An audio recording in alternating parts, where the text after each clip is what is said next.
I'm about to show you a £12.5 million home here in Notting Hill, owned by an LA music mogul. Stay tuned.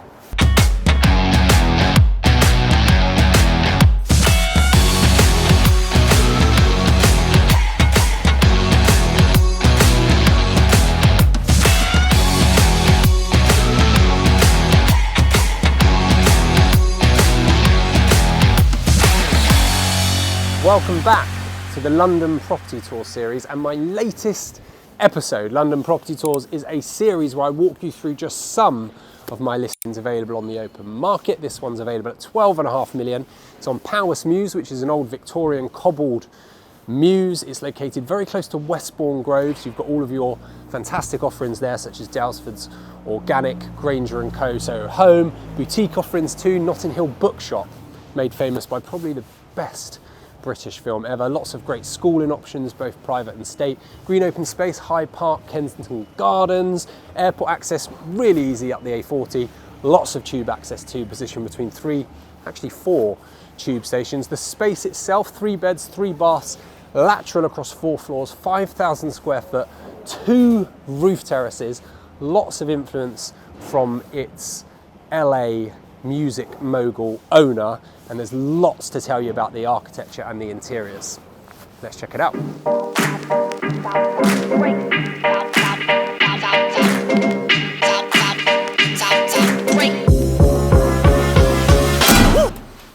I love the contrasts already, from a Victorian cobbled mews in Notting Hill into something that you wouldn't even know is here.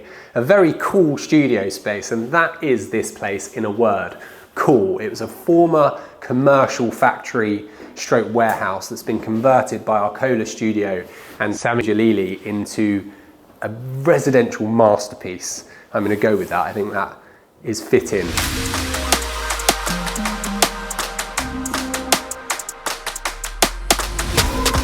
The building we inherited was architecturally interesting but very cold. It had been the office and apartment of Ross Lovegrove, quite a well-known industrial designer, and it really needed a lot of warming up.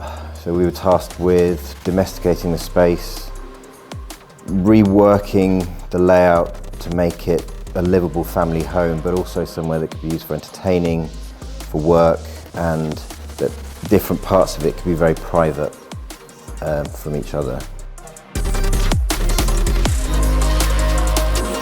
And in terms of making an impact immediately, this hall and entranceway has a mid-century LA club feel, right? It's like the entrance to a club. You've got a roulette table and lamp here. Everything in this place is bespoke, including all of the joinery you see on the entranceway.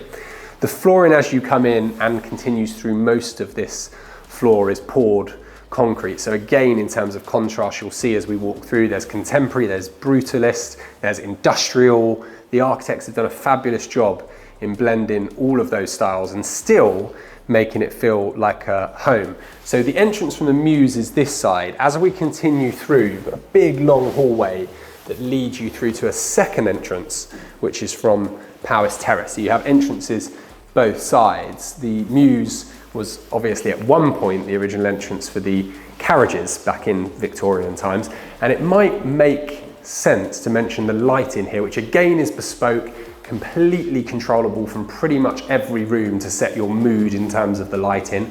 And this, in this particular hallway, is all artificial. Fantastic job in terms of the lighting. But let's head back and take a look at, I was going to say my favourite space, one of my favourite spaces, the kitchen and dining area.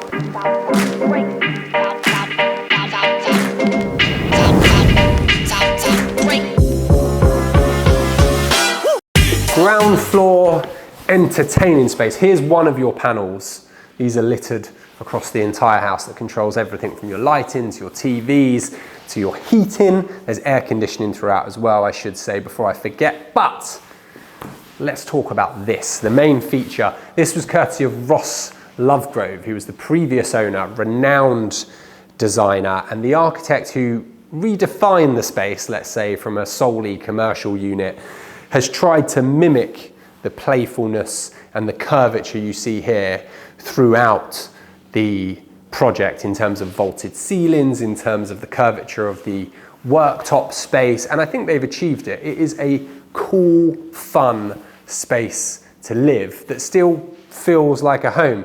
You can see beneath me you've got the poured concrete flooring that continues from the hallway. You have that on the lower ground floor too, and that is all underfloor heated. We do have air conditioning. The kitchen is bespoke, and again, in terms of those contrasts, you've got the brutalist element of the concrete, you've got the contemporary element of the stainless steel, and it still somehow works and maintains that really homely feel. These units continue all the way along this side of the property, and they vary in terms of depth and use. They're all soft closed. This is a veneer, an Italian veneer, and the top is an Italian limestone. All of your appliances are Bora and Gaggenau. This is a two-way mirror, not that I've seen many of those. And the architect and interior designer have used furniture to define the spaces, and I think really clearly define the spaces so that you've got this lovely flow, this curvature, this open plan flow, but designated areas without it feeling too boxy or too linear. You have your, I guess, breakfast area and kitchen area as you come in. Just to the left as we come in is your ground floor WC, which is a Japanese toilet naturally, and utility space. You have all of this beautiful bespoke wooden cabinetry that houses the TV, a nice chill out space here. A part of what we wanted to do here, because the bones of the building and the shape of the plot are quite unique, is to make as few structural interventions as possible. So we've used bespoke cabinetry in these quite kind of grand volumes to create rooms rather than putting walls up. It allowed us to leave what was original as painted, and then what we've introduced being surfaced in kind of richer materials. Ross was good enough to leave a dining table that he'd produced for the house, and we kind of taken that idea that everything else then really deserved to be bespoke. So apart from a few 20th century antiques that we've kind of dotted throughout, and a couple of design classics, especially in lighting, everything has been designed specifically to suit the space.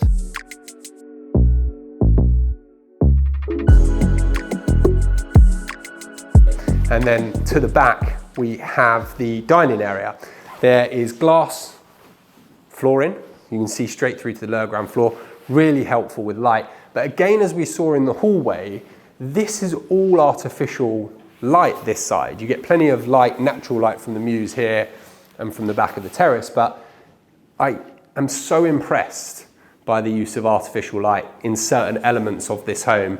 The areas of the home that are naturally typically darker feel completely flooded with natural light just by using clever lighting design. Shall we go downstairs?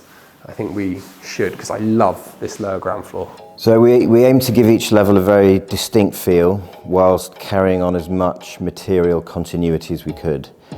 There were elements of Ross's design that we wanted to retain and work with, especially the use of raw aluminium, some much more unusual kind of space age materials, like the aerated aluminium used in the basement, acrylics, and a lot of stainless steel. But we paired that with kind of rich, quite luxurious mohairs and velvets. We've used a lot of wood veneer as well. Welcome to the lower ground floor. Again, that staircase central to the space, bringing you down right in the middle of this lower ground floor. The poured concrete continues, as I mentioned above, again underfloor heated, trimless spotlights. We have the glass ceiling, or it was floor from above, to allow the light through, and again that brilliant use of artificial light on the back wall. What about this? This is his record or LP collection.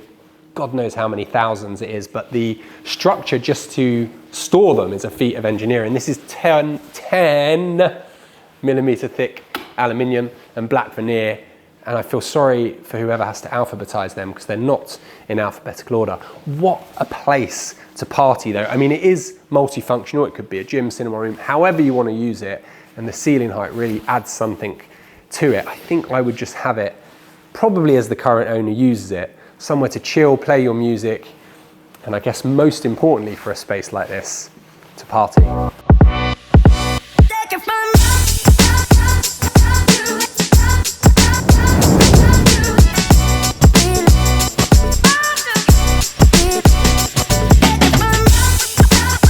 The first floor features 2 bedrooms, 2 bathrooms and a utility space, and here we can really see the interior architect's focus on earthy tones to create a calming space.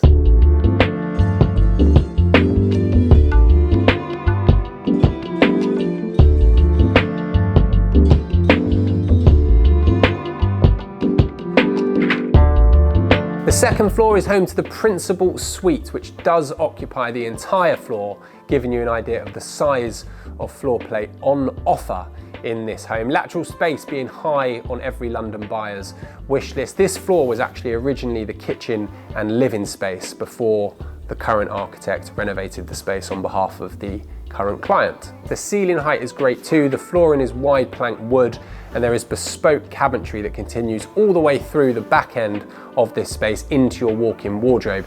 The ensuite bathroom is finished in terrazzo, so again, an eye on sustainability. There are double sinks, a Japanese toilet, and a separate shower. All of the windows stay true to the original form of the building, being industrial, factory and warehouse in style, and they're double glazed and treble glazed. There are blackout blinds. Again, all of the lighting is customizable. There's even a TV that pops out at the end of the bed. We have access directly onto one of your terraces and then in turn up to your top roof terrace.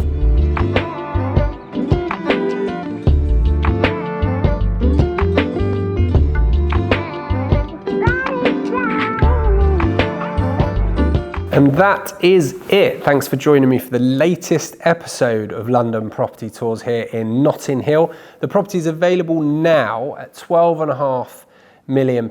As always, I'm at Grant J. Bates on all socials. So that's YouTube, TikTok, Instagram. Be sure to follow, like, subscribe, all that good stuff. And of course, if you have any questions about this unit, or indeed you want to take a look, then do drop me a line. Equally, if you're looking to buy or sell in London, drop me a line. Thanks for following, appreciate the support. Stay well.